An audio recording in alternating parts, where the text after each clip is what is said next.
vous invite à accueillir notre élan créateur, à l'aimer tel qu'il est et à le traduire avec justesse, avec intelligence et avec amour. Pas besoin de tout contrôler. Il suffit parfois de s'asseoir, d'écouter ce qui pousse en nous et de le laisser émerger.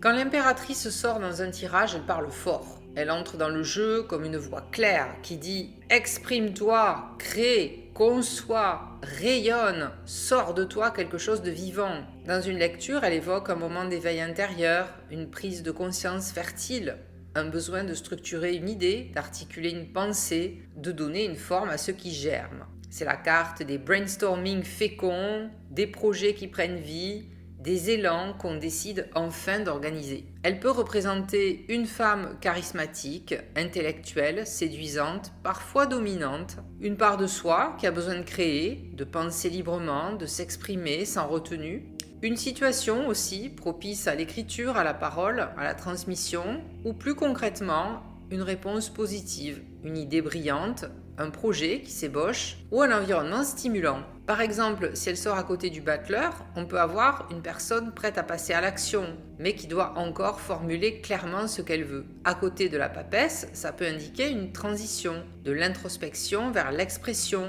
de la gestation à l'éclosion. Chez Paul Marteau, l'impératrice est la puissance féconde de la matière mise à disposition de l'homme pour ses créations. Elle annonce l'équilibre, l'espérance, l'amélioration de situations difficiles. C'est la création en marche, l'intelligence appliquée, la pensée constructive. Et chez Oswald Wirth, elle est carrément la quintessence du charme, de l'affabilité, de l'intelligence rayonnante. C'est la civilisation, l'élégance, la politesse, mais aussi en négatif, la coquetterie creuse, la vanité, le luxe ostentatoire. Chez Chris Hadar, elle est reliée aux études, à la transmission, aux écrits, à l'intellect actif, à l'organisation mentale, à la fécondité d'idées, de projets ou de stratégies. Elle annonce souvent un moment favorable pour structurer une pensée ou un enseignement, un besoin de mettre en mots ce qu'on ressent ou ce qu'on sait, ou la conception d'un projet qui commence à exister en dehors de soi.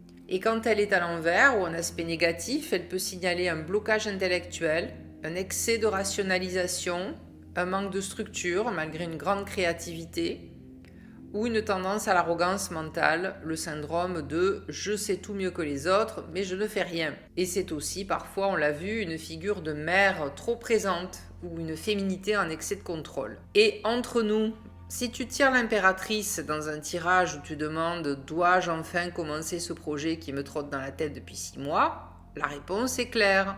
Tu accouches ou tu exploses.